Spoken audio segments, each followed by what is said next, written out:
part 4 na tayo actually ngayon. Actually mga kapatid, no, ang pagpunta sa simbahan bawat linggo ay hindi ito sapat. Nagulat naman.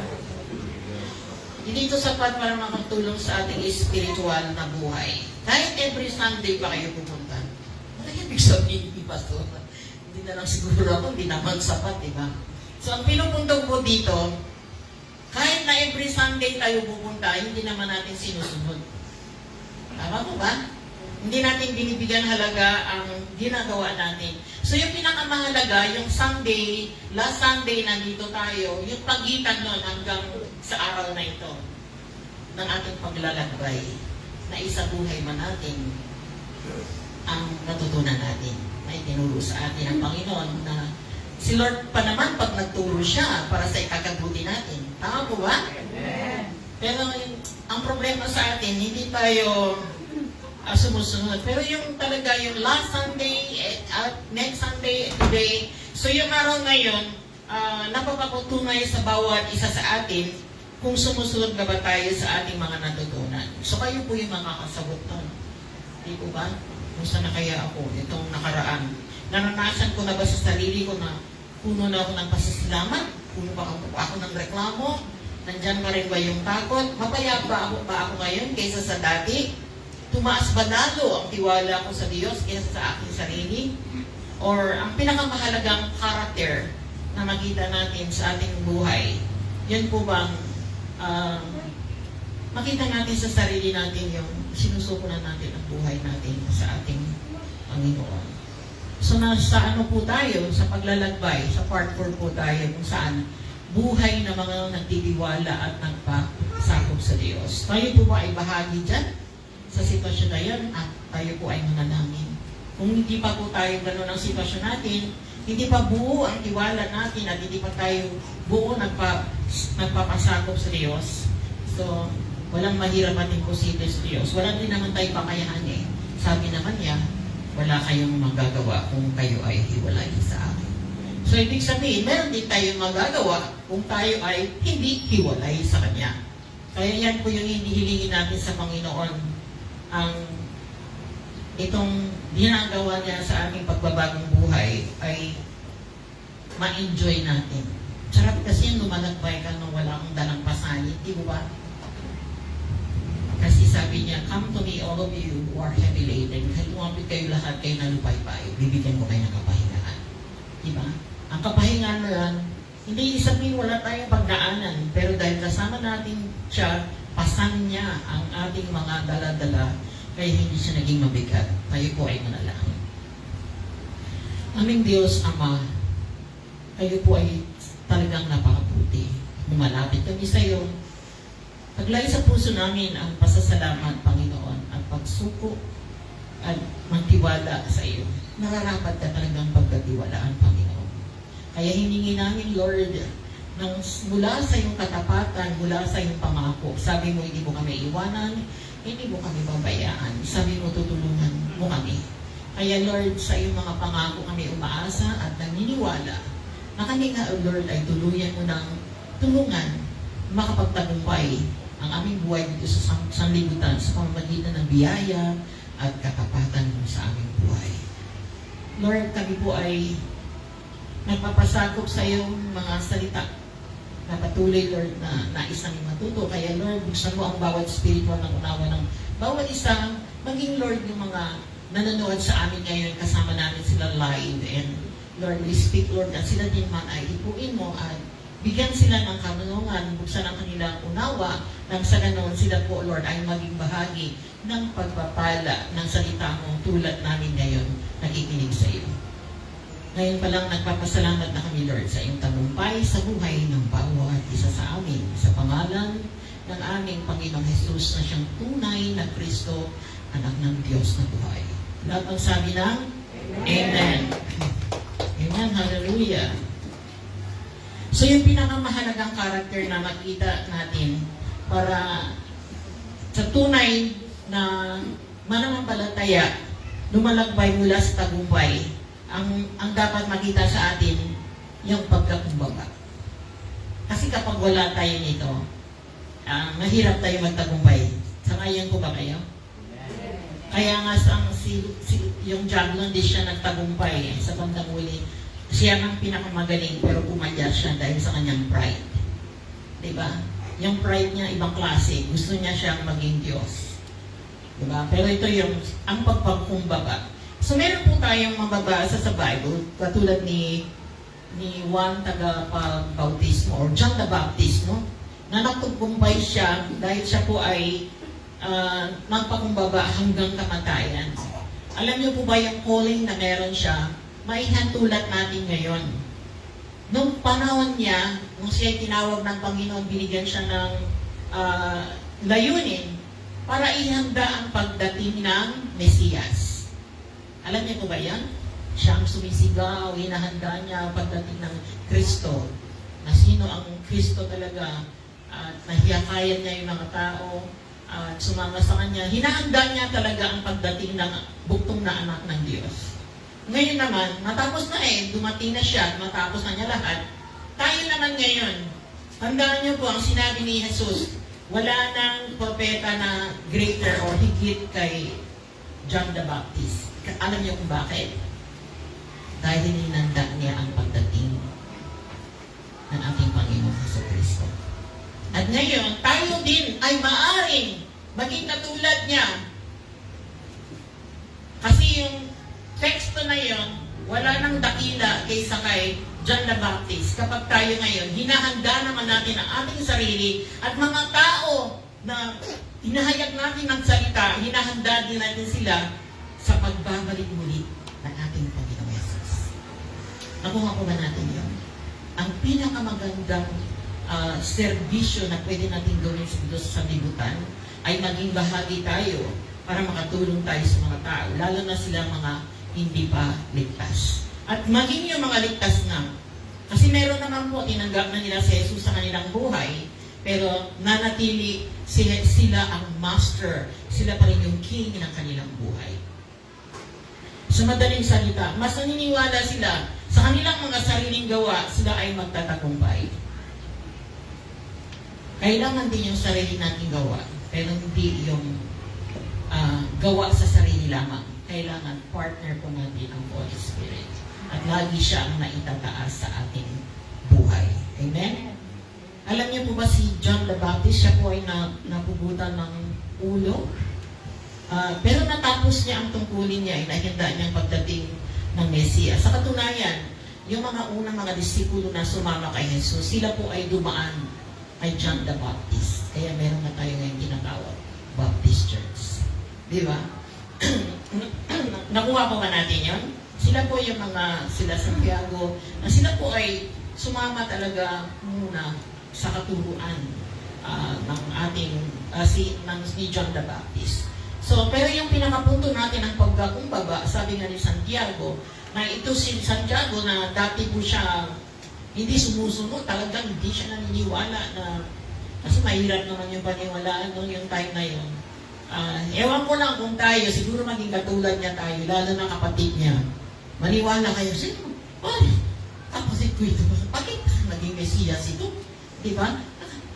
Ang kapitbahay namin si Maria, bakit siya yung Kristo? So, mahirap nila paniwalaan yun. So, ganun pa man, siya po ay talagang nagtapos ng kanyang pakipagbaka, namatay siya sa pagsisigaw na si Jesus nga ang Kristo.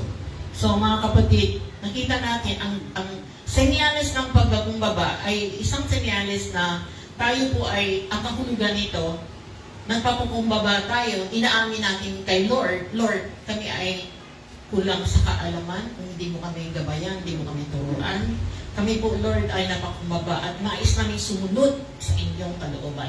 Kaya sabi ko nga, kung itong nakaraan, last Sunday until today, kung sumunod tayo sa mga itinuro sa atin ng Panginoon, ang tanda nun, ibig sabihin, tayo po ay napakumbaba sa salita ng Diyos at sa Kanya. Amen? Alam niyo yung ang pinakamatinding nagpakumbaba sa atin, ang ating Panginoong Jesus mismo, ang pagsunod at pagkumbaba ni Jesus sa panahon ng Espiritu. Natandaan niyo last week, sinasabi ko sa inyo, tutukan natin yung 2 Corinthians chapter 4 verse 4. Hindi ko po nakakalimutan yun. Pero habang hinanda ko siya, dinagdagan ni Lord. Ito muna ang message para lalo natin malalim maunawaan. Ano ba yung ibig sabihin ng pakumbaba? At paano ba tayo magtagumpay? Ano bang dadalhin sa atin? Saan ba tayo dadalhin ng pagkukumbaba? Kailangan po mapailalim po tayo sa unawa. Yung tunay na repentance na dapat meron sa ating buhay. Hindi lang yung, Lord, patawarin mo ako, nagkasala ako. Lord, patawarin mo. Yun ang inaamin natin sa Panginoon. Lord, hindi ko kaya kung wala ka. Tama na, gusto ko na sumunod sa salita mo. Ayoko na itong mga iniisip ko, mga plano, mga kaalaman ko. Gusto ko na isuko ang aking buhay sa iyo. Yan yung sinasabi ng tunay or genuine na pagsisisi o repentance. Na talikuran mo na ang mga maling mong gawain at gusto mo na mag-change na ng mind mo. Repentance is changing your mind. Hindi na. Sa pagkakataon na ito, nakita ko na yung sarili ko. Wala, dadalhin na ako dito sa kapahamakan. Tandaan po natin, lagi tayo dapat naging handa, lalo na tayo ang mga anak na ng Diyos. Ang unang-unang question sa atin, na tinitira sa atin ang kalaban, talaga bang anak ka ng Diyos? Tingnan mo, anak ka rin ng Diyos. Lalagyan ka niya ng guilt. Hindi mo nga sinusunod yung mga sinasabi niya sa Bible, tapos sabihin mo, anak ka ng Diyos. Diyan po tayong titirahin ng kalaban. Kaya lalagyan niya tayo ng guilt. Pero tingnan natin, ang pagsunod at pagkukumbaba ni Jesus sa banal na Espiritu ay malaking bagay para sa katulad natin, para matutunan natin magpakumbaba. Kapag titingnan natin yung Matthew chapter 4, verse 1, pagkatapos, si Jesus ay dinala ng Espiritu sa ilang upang tuksoin ng diablo. Anong klase ng pagkakumbaba nakikita niyo dyan? Sige nga. May napansin ba kayong malalim ng pagkumbaba ni Jesus? Mapapansin po natin, siya po ang sumasama sa banal na Espiritu. Kita niyo ba? Kapag tayo po ay sumasama sa gabay ng banal na Espiritu, ay tiyak po ang ating tagumpay. Kaya ganito po ang naging resulta. Kasi ang diablo, gagamitin niya yung salita ng Diyos. At syempre, kung hindi tayo malalim sa salita ng Diyos, madala niya tayo. Pero ang banal na Espiritu, siya ang nakakaalam kasi siya yung author. Walang nakakaalam sa isip at ang salita ng Diyos maliban ang Diyos mismo. Kaya, salita din ng Diyos ang ginamit ng ating Panginoong Jesus. Kaya makita natin yung resulta sa Matthew 4 verse 11, iniwan na siya ng diablo, dumating nga naman ang anghel at siya'y pinaglingkuran nila. Nakita na po ba natin yung resulta? Kaya dyan po nangako sa atin ang Panginoong Jesus na huwag tayong matakot, huwag tayong mag-alala, dahil sabi niya ng tagumpay siya. Kaya tiyak magtatagumpay din tayo. Subalit, sa kanyang ehemplo or example, halimbawa, grabe talaga, lumalalim na yung Tagalog ko. Nilinaw na sa atin ang sekreto kung paano tayo na magtagumpay. At yun ay dahil sa gabay, biyaya, tulong ng banal na Espiritu. Okay? Kaya sabi niya, ang banal na Espiritu talaga, hindi yan mabubuhay sa tinapay. Mabubuhay talaga yan sa salita ng Diyos. Kaya kapag yung Holy Spirit talaga ay sinasamahan mo at hinahayaan mo siyang gabayan ka, tulungan ka, sa ayaw sa gusto mo magbabasa ka talaga ng Bible.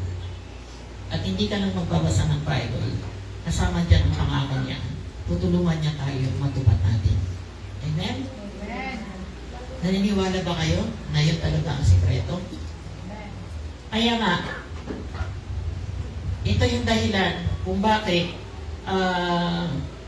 hindi sila pinayagan ng ating Panginoong Jesus. Yung mga early church believer, yung mga apostoles, mga disipulo, hindi sila pinahintulutan ng Panginoong Jesus na sabi niya, huwag kayong aalis sa Jerusalem, hintayin niyo muna roon ang pinangako, ang sinasabi sa inyo. Ano bang pangako? Na darating ang banal na Espiritu. Nakatanggapin nila. Hindi lang water baptism, kundi baptism of the Holy Spirit. Kailangan muna nila na matanggap. So, sa madaling salita, wala nang ibang paraan para magtagumpay tayo dito sa sanlibutan, kundi ang kapangyarihan ng banal na Espiritu Santo. Sapagkat kung meron pang ibang daan at paraan para mawalan ng na para tayo po ay magtagumpay dito sa sanlibutan, ay di nawala ng kabuluhan ang ginawa ng ating Panginoong Yesus. Nagsakripisyo pa siya hanggang kamatayan. Maari naman pala tayo magtagumpay sa pamamagitan ng pagbibigay ng ikapo, sa pamamagitan ng every Sunday na pupunta tayo sa church, sa pamamagitan na nakakatulong tayo. Mga kapatid, isa lang ang binigay sa ating solusyon ng ating Panginoon para tayo ay magtagumpay. Ang banal na Espiritu na iniwan niya sa atin para gabayan at tulungan tayo. So it is my prayer na lahat po tayo ay makaroon ng heavenly perspective, yung view na meron tayo, na makaroon tayo ng tamang pananaw, yung ma-experience natin yung nangyari sa Pentecost, yung bumaba ang Espiritu Santo at binigyan sila ng kapangyarihan para sila ay magtagumpay. At yan po yung laging pinadadalangin ko sa ating Panginoon. Kasi kung sa totoo lang, kung bubuksan po natin ang Biblia mula sa Old Testament, sa Lumang Tipan hanggang sa Bagong Tipan, makikita po natin sila po ay nagtagumpay. Ang sa likuran nila, ang kapangyarihan din ng Diyos sa kanilang buhay.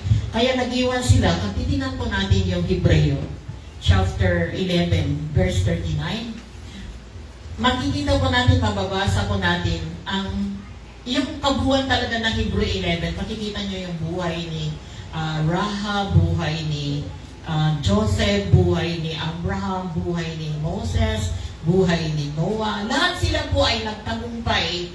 Ang kanilang, sa likuran ng kanilang tagumpay, ang kanilang pananampalataya. Ibig sabihin, meron silang tamang pananampalataya, tamang pagkakilala.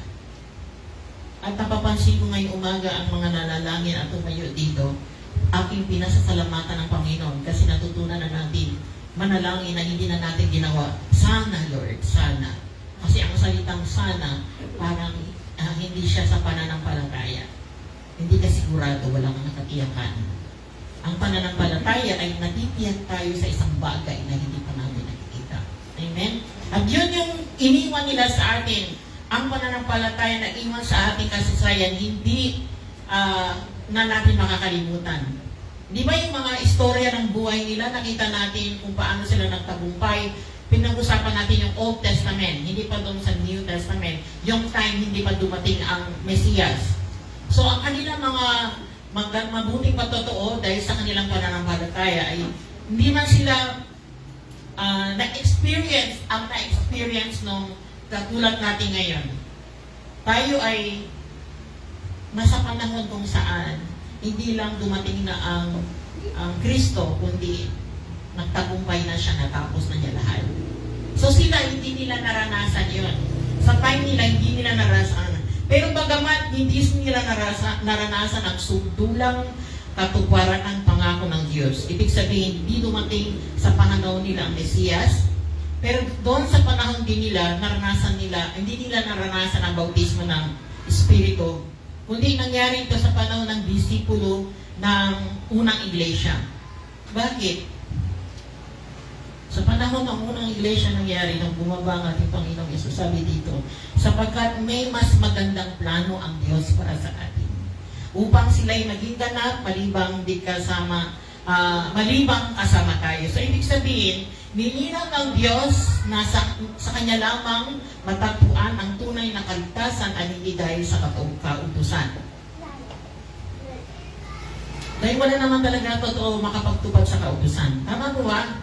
Tama po ba tayo? So ngayon, siguro iniisip nyo, paano nga pala sila naligtas?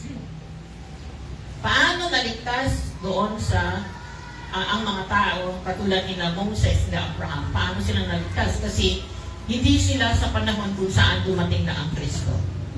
Sila po yung panahon, hinihintay nila ang pagdating ng Kristo. At sa panahon natin, hinihintay din natin ang pagbabalik ng ating Panginoong Kristo.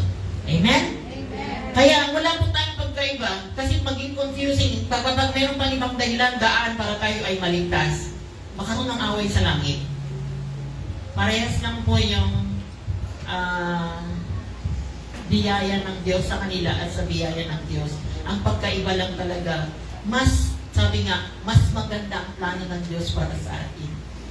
Grabe, di ba? Don't you feel so blessed? Hindi nyo manaramdaman na tayo po ay mapalad. Kaya ang ginawa ng Panginoon, para po tayo ay maging pareha sa kanila, ay sa pamamagitan ni Kristo, sa Galatia chapter 3, verse 13 actually, 13 yan tinubos tayo ni Kristo mula sa sumpa ng kautusan, nang siya isinumpa para sa atin sapagkat nasusulat, isinumpa ang bawat binibitay sa punong kahoy. So bakit niya ginawa ito? Ginawa niya ito upang ang mga pagpapalang itinangako ng Diyos kay Abraham ay makamtan din ng mga hentil sa pamamagitan ni Kristo, Jesus, sa pamamagitan ng pananalig ay matanggap natin ang ano? Ano matanggap natin? Pera? Bahay? Anong sabi dyan? Hallelujah! Kinailangan niya pa ialay ang buhay niya para maibigay lang niya sa atin ang banal na Espiritu, para maibalik niya tayo sa pinakaunang plano. Ang unang plano ng Diyos, likhain ang bawat nilalang, kawangis at kalaban niya. So kailangan niya tayong tubusin. Kaya kung hindi inalay ng ating Panginoon sa Kristo ang kanyang buhay, hindi darating sa atin ang banal na Espiritu. At hindi ko po salita yan, nasa Bible po natin mababasa yan. Sabi nga sa 1 chapter 6 verse 7, subalit sinasabi ko sa inyo katotohanan, ang pag-alis ko ay sa ikabubuti ninyo.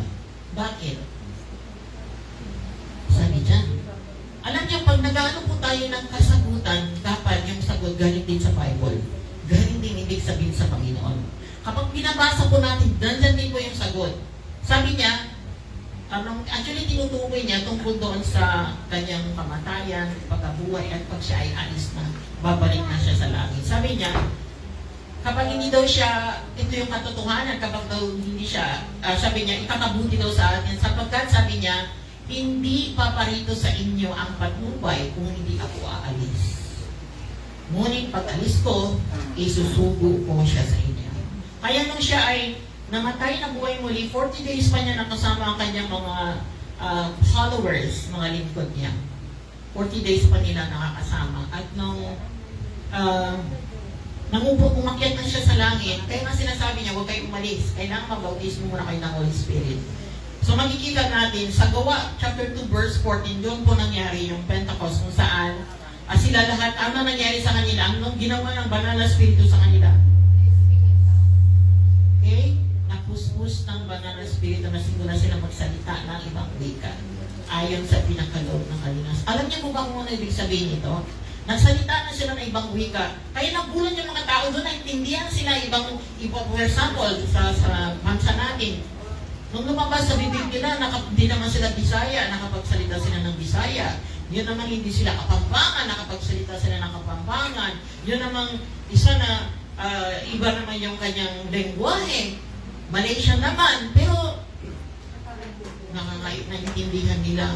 Pero yung tao na sasalita, bakit kaya ang mga ito? Nagulat sila, nakapagsalita sila. Pero isa lang ang mensahe na inahayag nila mga kapatid. Ang mensahe ng kapangyarihan ng Diyos, ng Espiritu Santo, ang Ebanghelyo, makapagligtas sa lahat ng mga tao. Amen? So, mahalaga, alam natin ang katotohanan na sa panahon ng lumang naganap ang Pentecost. Sama po ba? So, paano silang nagtagumpay sa sanlibutan?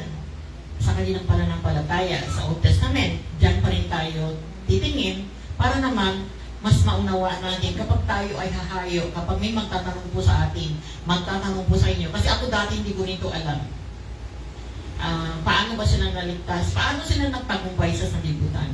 So, nag-prepare tayo ng katulad ni Haring King Jehoshaphat. Alam niyo po ba siya ay nakipagbaka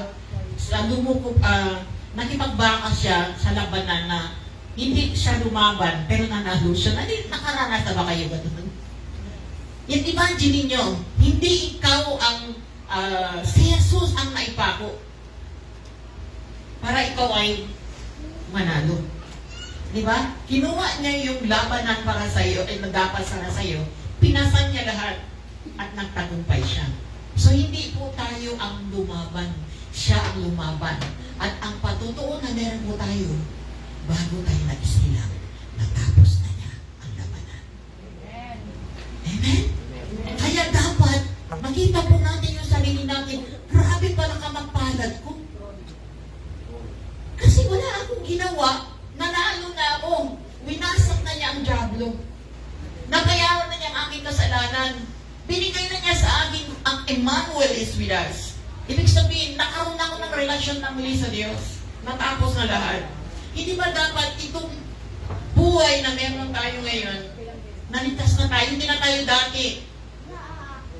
Tayo po ay ligtas na ngayon. Hindi ba ngayon dapat puno na tayo ng pasasalamat?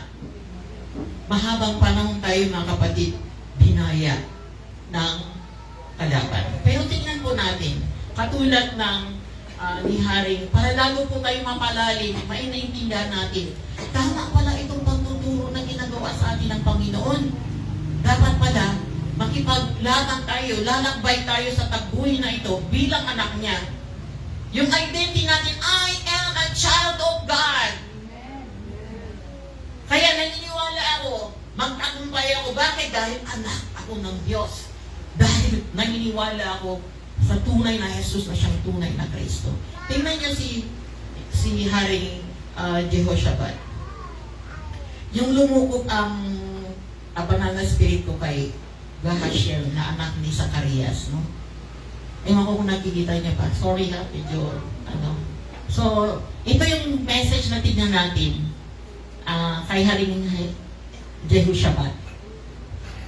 Kasi sila yan, makaroon sila ng digmaan.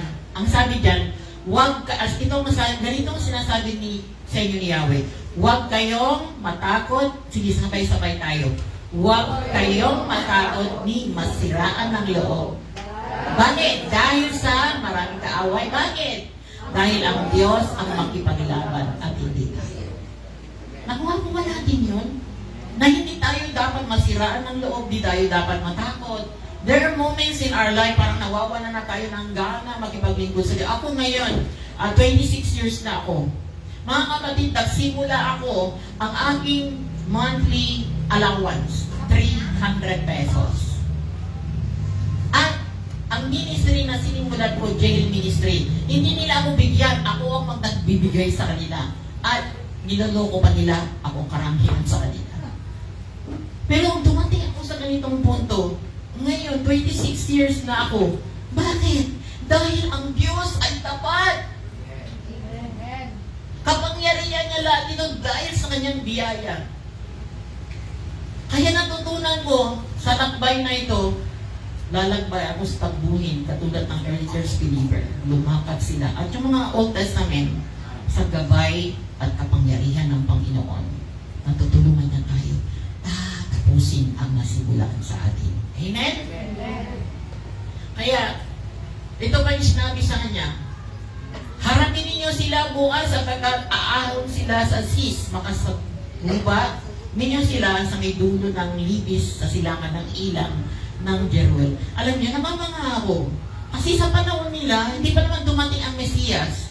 Pero yung communication na meron sila, grabe. Nakakamangha. At hindi na kayo, sabi niya, kailangan lumaban. Yeah. Hindi na kayo kailangan lumaban. Ano sabi dyan?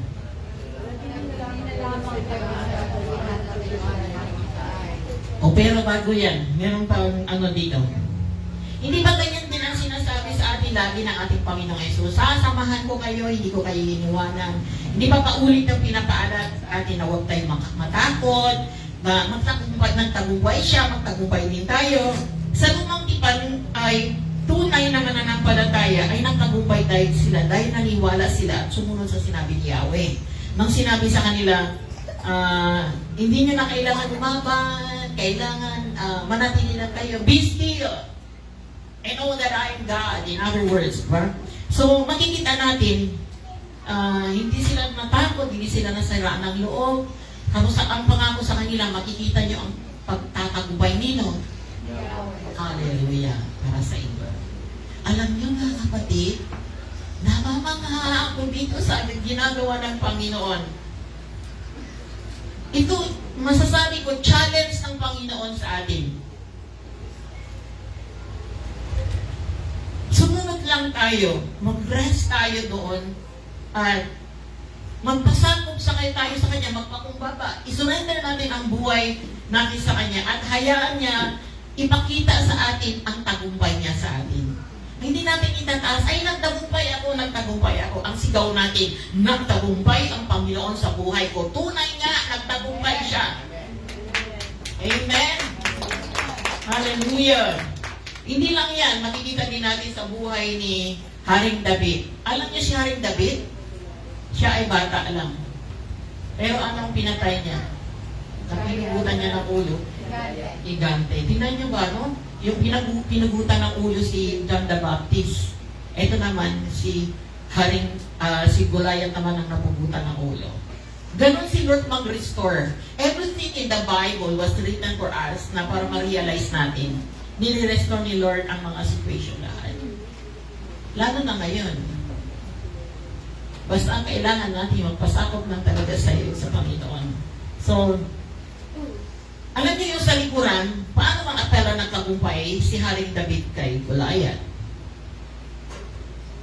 Ganito siya pag nakipagharapan siya sa sitwasyon. Ano mang pagsubok, ano mang giant na pagsubok, ano mang storm, ano mang problema na napakalaki sa iyong buhay.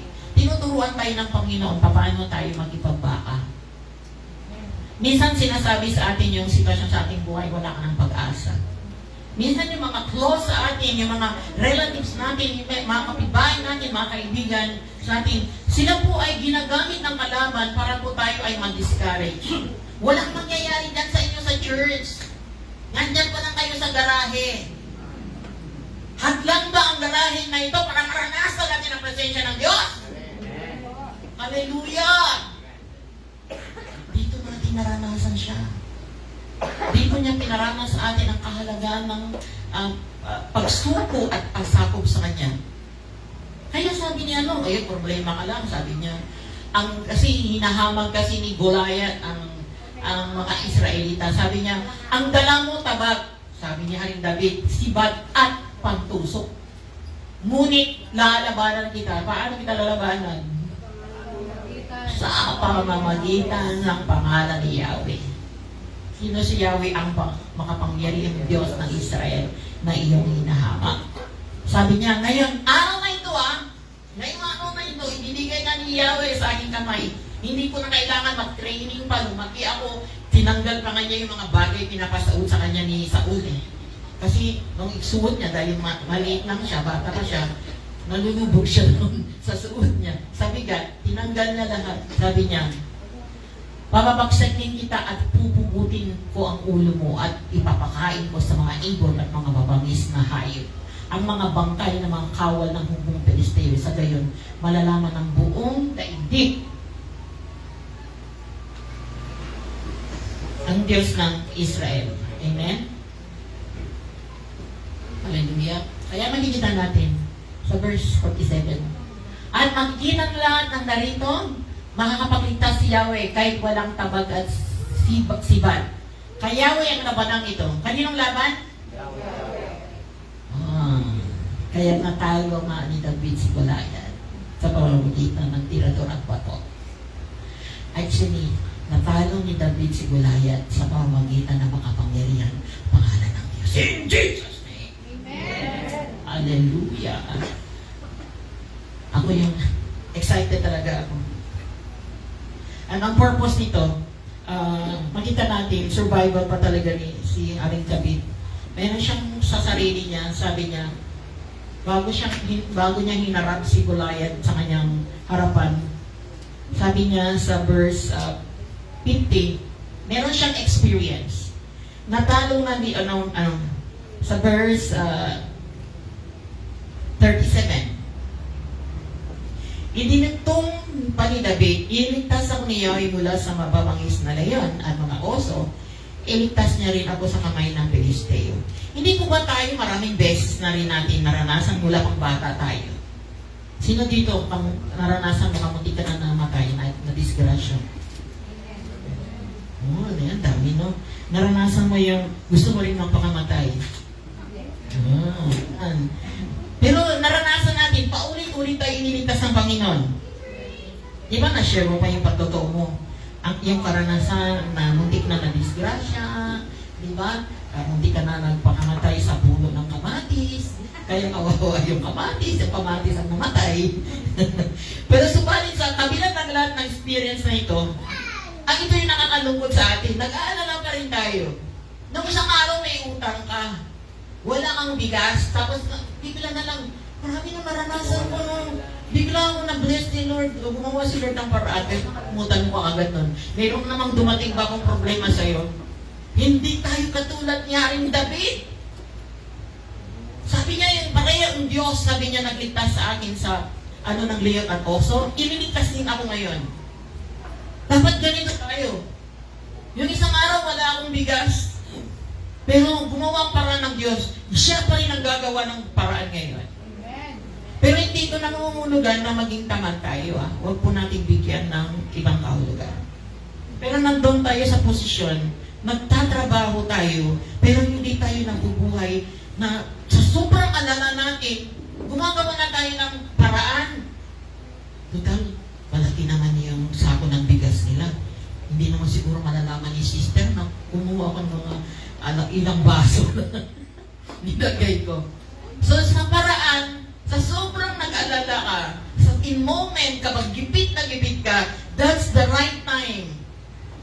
Para gusto mo maranasan ang kapangyarihan ng Diyos. Nalampas na ako mga 10 minutes. No? Hindi na naman ako aaga-angkot sa 2 Corinthians chapter 4. Pero ako may karanasan ako, isa sa pinaka-grabing karanasan sa buhay ko, mula bata pa ako. Nanood ako ng TV, naninilip ako. Yung kapitbahay namin, pinagalitan ako. Walis ka dyan. Ay, yung bago palang lumabas yung TV sa panahon na yun. Samang-tama dumadaan yung ate ko. Alam niyo mga kapatid, ang patotoo na ito, ang witness ko dito yung Holy Spirit. Pinaalis ako, narinig ng ate ko. Sabi niya, first month pa lang niya nagtrabaho bilang teacher, ang unang sweldo ko, bibili ako ng TV. Alam niyo, nag-touch ako ng malalim kay bata ako. Tapos nakapag-promise ako, kapag ako ay malaki na, may trabaho na ako, sisiguraduhin ko, hindi ko bibiguin ang ate kong ito. Kasi talagang totoo, bumili talaga siya. Inubos niya yung sweldo niya para maibigay lang niya yung ate ko hanggang ngayon ganun siya. Siya yung bumili ng ticket ko, yung nakauwi ako lahat. Talagang hindi niya ako pinapabayaan. Hanggang ngayon ganun siya sa akin. So, sabi ko, pag ako na talaga, tutulungan ko siya. At nabigyan nga ako ng opportunity ni Lord, nung nagtrabaho na ako sa Malaysia, tinutulungan ko. Pero dumating yung panahon na bitawan ko na ang trabaho. At numagbay na ako sa takbuhing ministeryo. At ang sweldo, ang allowance ko buwanan, 300 pesos. Alam niyo ba yun?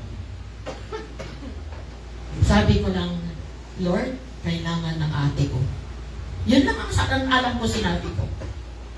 Maya-maya lang after few hours, siguro mga dumaan lang na 2 oras, tumawag na yung kaibigan ko galing sa Malaysia.